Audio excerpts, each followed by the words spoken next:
The desperate call. The azure star of the Aetheri system cast its gentle light across the crystal spires of Luminae, the homeworld of one of the galaxy's most ancient civilizations.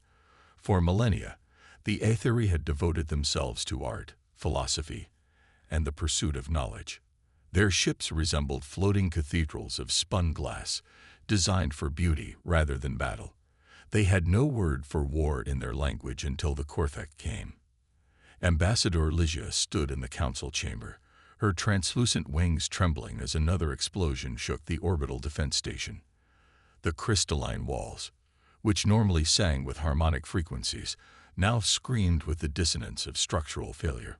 Through the transparent floor, she could see the planet below, its pristine cities burning under Korthak bombardment. "Ambassador, we've lost contact with the outer colonies," reported Commander Velen, his usually melodious voice strained with exhaustion. The Aetheri officers' bioluminescent markings flickered weakly, a sign of severe stress in their species. "Our shields are at 7%. The Korthek dreadnoughts are preparing for another quantum assault." Lysia closed her primary eyes, her secondary ones remaining open to monitor the tactical displays. The Aetheri had achieved spaceflight through cooperation and peaceful exploration. They had never needed weapons until 3 cycles ago, when the Korthek Empire decided their resource-rich worlds were worth conquering. Now, their entire civilization teetered on the brink of extinction. "How many of our people have we evacuated?" she asked, though she dreaded the answer. "Only 12% of the population has reached the sanctuary ships," Velen replied. "At current rates, we'll lose 90% of our species before the evacuation is complete." The chamber shuddered again as a Korthek quantum torpedo detonated against their weakening shields. Alarms sang their mournful songs throughout the station. Lysia watched as another of their beautiful crystal ships shattered like ice under a hammer, its crew of artists and scientists scattered to the void. "There is one option," whispered Counselor Thane from the shadows. The elderly Aetheri's wings had long since lost their ability to generate lift, but his mind remained sharp. The Universal Distress Protocol. Silence fell over the chamber. The Universal Distress Signal was a theoretical concept, developed by xenobiologists who studied the mathematical principles underlying communication. It was designed to be recognizable by any technologically advanced species, regardless of their evolutionary path or cultural background. But using it meant potentially attracting attention from unknown civilizations, some of which might be even more dangerous than the Korthek. "We don't know who might answer," Velen protested. "The stories speak of death worlds, planets so hostile that their inhabitants become living weapons. What if we summon something worse than the Korthek?" Lysia spread her wings, the gesture encompassing the burning world below. "Look at what the Korthek have already done. We have no weapons, no warships, no warriors. Our people are dying. If we do nothing, the Aetheri will exist only in the memories of our conquerors. I would rather risk the unknown than accept certain extinction." The council members exchanged harmonics, their species equivalent of whispered consultation. Finally, they reached consensus. "Activate the beacon," Lysia commanded. "Broadcast on all frequencies, in all spectrums. If there are others out there, let them hear our cry for help." The quantum transmitter hummed to life, its crystalline matrix aligning to project a signal beyond the bounds of normal spacetime. The message was simple, encoded in mathematical principles that any spacefaring species would recognize. Coordinates, a plea for assistance, and data showing the systematic destruction of a peaceful civilization. Far across the galaxy, in a system the Aetheri had never cataloged, the signal found its way to a modest monitoring station orbiting a blue-green world. Earth's Deep Space Communications Array detected the anomalous transmission during a routine sweep of background radiation. The duty officer, a young ensign named Marcus Wong, nearly spilled his coffee when his console lit up with alert indicators. "Commander Chen, we've got something weird here," Wong called out, his fingers flying across the haptic interface. "It's structured, definitely artificial, but it's not matching any known communication protocols." Commander Sarah Chen strode across the command center, her magnetic boots clicking against the deck. At 43, she had seen her share of anomalies during 15 years in Earth's Defense Force. But something about Wang's tone made her pay attention. "Put it through the xenolinguistic analysis program," she ordered, leaning over his shoulder to study the data streams. "And wake up Dr. Patel, if this is what I think it is." The analysis took less than 5 minutes. When the results appeared on the main display, the entire command center fell silent. The message, when decoded, was heartbreakingly simple. "We are dying. Please help. Anyone." Chen stood perfectly still for a long moment, processing the implications. Humanity had wondered for centuries if they were alone in the universe. They had found microbial life on Europa, fossilized remains on Mars, and complex organic molecules in the atmosphere of Titan. But this was different. This was a cry for help from a sapient species. "Get me a direct line to Admiral Harrison," Chen ordered. "Priority 1. And start calculating the origin point of that signal." Within hours, Earth's military and scientific leadership convened in an emergency session. The debate was fierce. Some argued for caution, pointing out that humanity knew nothing about the conflict or the species involved. Others cited moral obligation, arguing that ignoring a distress call went against everything humanity stood for. Admiral James Harrison, commander of Earth's combined fleet, listened to the arguments with growing impatience. "Ladies and gentlemen," he finally interrupted, "we can debate ethics and risks all day long. But while we're talking, someone out there is dying.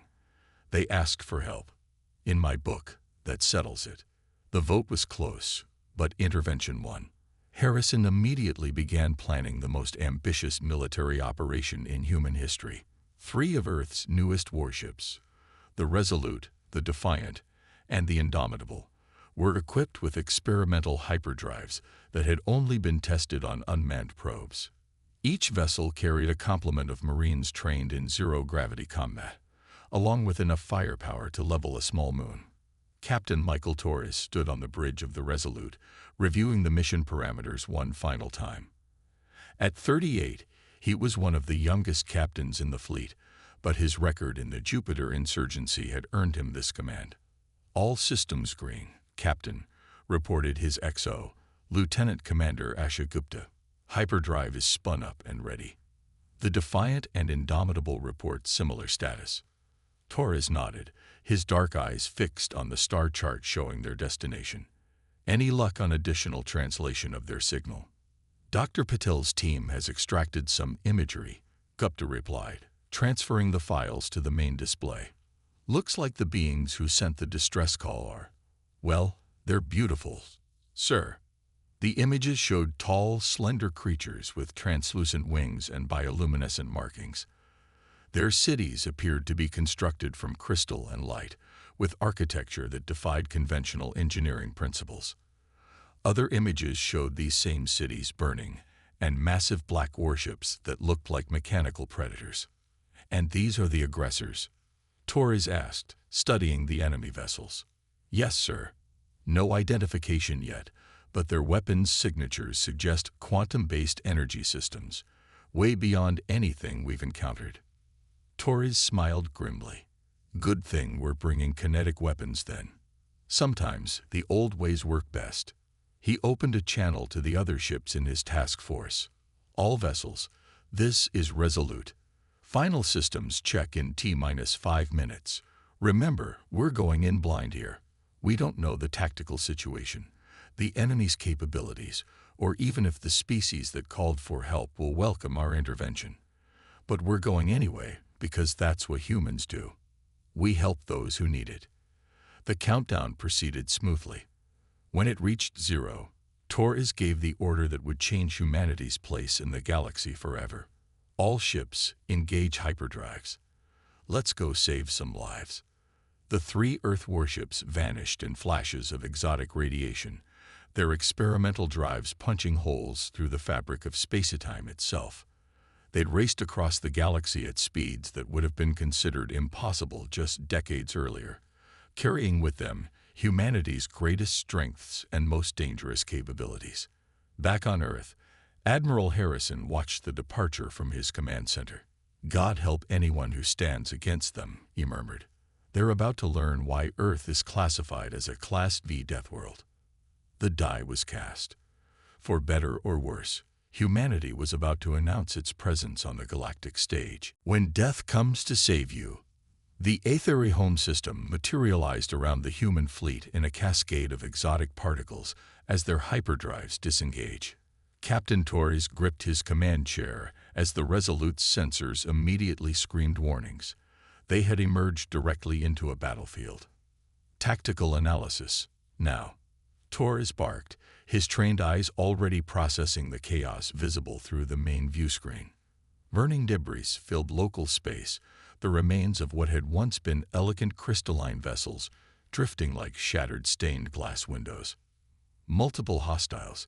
"Captain," Lieutenant Commander Gupta reported, her hands dancing across her console. "I count 15. No, 17 large warships matching the profile from the distress signal. They're converging on a planet-based installation, and 3 remaining defender vessels." Torres studied the enemy formation. The Korthak ships were massive, brutal things that looked like they had been designed by someone who considered subtlety a weakness. Their hulls bristled with weapon ports, and their quantum signatures indicated energy levels that made his engineers whistle in appreciation. "The defenders?" he asked. "Almost gone, sir. I'm reading critical structural failure on 2 of them. The third is barely maintaining shields."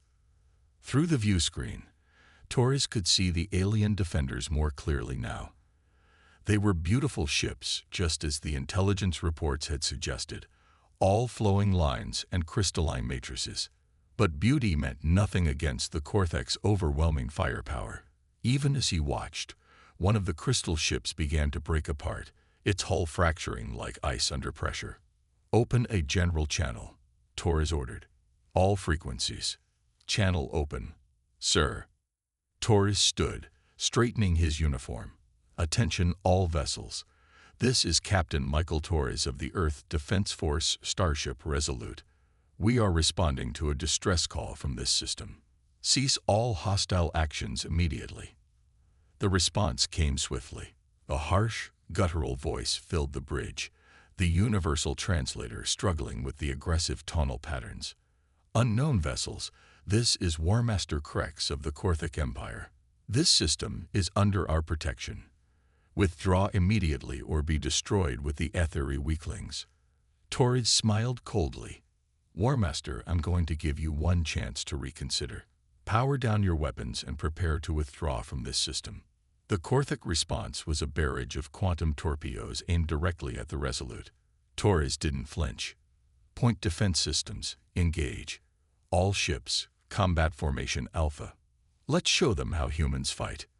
The quantum torpedoes met a wall of hypervelocity projectiles from the Resolute's point defense guns. The alien weapons, designed to phase through conventional shields, were utterly unprepared for the simple brutality of kinetic interceptors. They detonated harmlessly in space, creating a brief aurora of exotic particles. Aboard the last functioning Aetheri defense station, Ambassador Ligio watched in stunned silence as the 3 unknown ships moved with predatory grace. They were smaller than the Korthak dreadnoughts, but there was something about them that made her wing scales tingle with primal alarm. "What are they?" Commander Velen whispered. "Their ships move like living things." The human vessels accelerated at rates that should have crushed any biological crew, executing maneuvers that defied the Aetheri's understanding of physics. The Resolute rolled through a series of evasive spirals, while simultaneously launching a spread of missiles that seemed primitive compared to quantum weapons, simple chemical rockets with nuclear warheads. The Korthak warships, confident in their superior technology, didn't even attempt to evade. Their commanders had fought dozens of civilizations, all of whom relied on energy weapons that could be deflected or absorbed. They had never encountered a species that still used atomic weapons in space combat. The first nuclear detonation caught a Korthak destroyer completely off guard. The electromagnetic pulse overwhelmed its quantum shields, and the following kinetic kill vehicle, a simple tungsten rod accelerated to a significant fraction of light speed, punched through its hull like a needle through paper. Warmaster Krex watched in disbelief as one of his finest warships vented atmosphere and bodies into space. Impossible. What manner of savages are these? His tactical officer, blood streaming from a head wound caused by the ship's violent evasive maneuvers, looked up from his console with fear in his 4 eyes. Warmaster, their acceleration profiles suggest they evolved on a high-gravity world. Their response times, their thinking and reacting faster than should be possible. Launch all fighters, Krex snarled. Overwhelm them with numbers. The Korthek carriers disgorged swarms of fighter craft, sleek predatory vessels armed with quantum pulse cannons. They descended on the human ships like a plague of metallic locusts. Captain Torres watched the enemy fighters approach and felt a surge of adrenaline. Launch all Hellhound squadrons. Let's see how they handle atmosphere-trained pilots. The human fighters that emerged from the Resolute's launch bays were not elegant. They were blunt, angular things built for functionality over form. But their pilots had trained in Earth's atmosphere, pulling G-forces that would liquefy most species. They had learned to fly in storms, through mountain ranges, and in combat conditions that xenobiologists classified as impossible for sapient life. Lieutenant Jack Reaper Morrison led the first squadron into the enemy formation. His fighter's engines, designed for both vacuum and atmospheric operation, gave him maneuverability the Korthek pilots couldn't match. He rolled through their quantum fire, the beams passing harmlessly through the space he had occupied milliseconds before.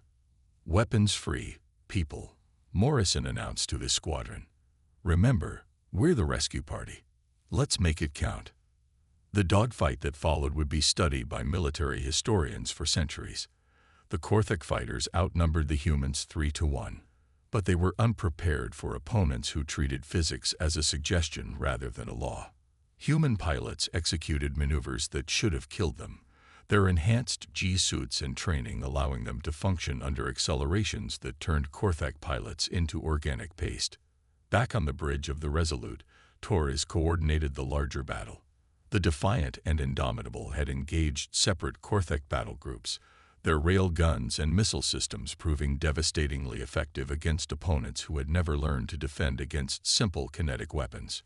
"Captain," Gupta called out, "I'm receiving a transmission from the defenders. Audio only." "Put it through." The voice that filled the bridge was musical despite the fear it carried. "Unknown vessels, this is Ambassador Lysia of the Ethery. We are the ones who sent the distress signal. Please, our world is dying. Billions of our people." "Ambassador," Torres replied, his voice steady despite the chaos of battle around them. "This is Captain Torres. We're here to help. Can your remaining ships fall back to these coordinates?" He transmitted a position behind the human battle line. There was a pause. Then, "Captain Torres, I must warn you. The Korthak have weapons that can crack planets. They're preparing to use them on our homeworld. And forgive me, but what are you? Your ships fight like nothing we've ever seen." Torres smiled grimly. "We're humans, Ambassador. We come from a world your scientists would probably classify as uninhabitable. High gravity, tectonic instability, extreme weather patterns, and a biosphere where everything evolved to kill everything else. We call it Earth, and right now, we're your best hope." On the Korthek flagship, Warmaster Krex struggled to comprehend what was happening. His finest warships were being systematically destroyed by only 3 enemy vessels. His fighters were being swatted from space like insects, and the enemy's ground forces. "Warmaster," his security chief screamed, "we've been boarded. They're using magnetic grapples and shake charges. They're cutting through our hull." Krex turned to his view screen in time to see armored figures jetpacking across open space toward his ship. The human Marines moved with casual disregard for the void, their powered armor allowing them to function in an environment that terrified most species. Sergeant Maria Gonzalez was first through the breach. The shaped charge had opened a hole in the Korthak ship's hull, and she dove through without hesitation. Her suit's HUD immediately tagged hostiles, tall, four-armed beings in elaborate battle armor who were scrambling to respond to this unprecedented assault tactic. Remember, she called to her squad, we evolved as persistence hunters. They didn't. Keep the pressure on. The Korthak warriors were formidable opponents, their quantum weapons capable of devastating damage. But they were unprepared for enemies who had evolved on a death world. Humans had developed on a planet where a simple cut could lead to deadly infection, where predators hunted in packs, where the very air could carry lethal diseases. They had learned to fight with brutal efficiency. Gonzalez moved through the ship's corridors like a force of nature. Her ancestors had hunted mammoths with spears, had survived ice ages and supervolcanic eruptions. The Korthak, for all their advanced technology, had evolved in a much gentler environment. They tired quickly. Their reaction times, while impressive by galactic standards, were sluggish compared to humans who had evolved dodging predators and prey alike. Back in space, the battle was turning into a rout. 2 more Korthak dreadnoughts exploded under concentrated railgun fire from the Indomitable. Fighter squadrons reported complete space superiority, and on the Korthak flagship, War Master Krex found himself facing something he had never encountered in his career of conquest. Certain defeat. All ships, retreat. He ordered, his voice heavy with disbelief. Fall back to the jump point. But Torres had anticipated this. The Defiant had already moved to block their escape route, its weapons trained on the quantum generators the Korthak would need for faster-than-light travel. Attention Korthak Fleet, Torres broadcast. You have 2 options. Surrender unconditionally, or we'll disable your jump drives, and you can spend the next few centuries traveling home at sublight speeds. Your choice. Ambassador Ligia watched from her damaged station as the seemingly invincible Korthak fleet, the force that had terrorized a dozen peaceful civilizations, surrendered to just 3 ships. The human vessels showed battle damage, certainly, but they remained fully functional. More than that, they seemed almost eager to continue the fight. Captain Torres, she transmitted, her voice filled with awe and not a little fear. The Korthak are surrendering. I don't understand. How is this possible? Torres' response carried a hint of amusement. Ambassador, humans have a saying. The most dangerous creation of any society is the man who has nothing to lose. The Korthak made the mistake of attacking people who had already lost their homes. They awakened something that should have been left sleeping. And what is that? Ligia asked. The descendants of Deathworlders, Ambassador. We're the children of a planet that's been trying to kill us since we crawled out of the oceans. We learned to fight back against extinction itself. The Korthak never stood a chance. As the human Marines secured the surrendered Korthak vessels and medical teams began assisting the wounded Aetheri, Ligia contemplated the implications. They had sent a distress call into the void, hoping for rescue. They had received it, but from a species that redefined what it meant to be dangerous. Captain Torres, she said finally, on behalf of the Aetheri people, I thank you. But I must ask, what do you want in return? Torres's voice softened. Nothing, Ambassador. We came because you asked for help. That's what humans do. We see someone in trouble and we act. It's not about payment or reward. It's about doing what's right. Ligia felt her wings tremble with emotion. In all their cycles of peaceful exploration, the Aetheri had never encountered a species quite like these humans, beings capable of terrible violence who chose instead to use that capability to protect others. Would you? She hesitated, then continued, would you consider a cultural exchange? I think the galaxy needs to know more about your people. Torres chuckled. Ambassador, I think that can be arranged. But you might want to start small. Maybe don't mention that we keep predators as pets and jump out of aircraft for fun. Let's ease the galaxy into the idea of humans.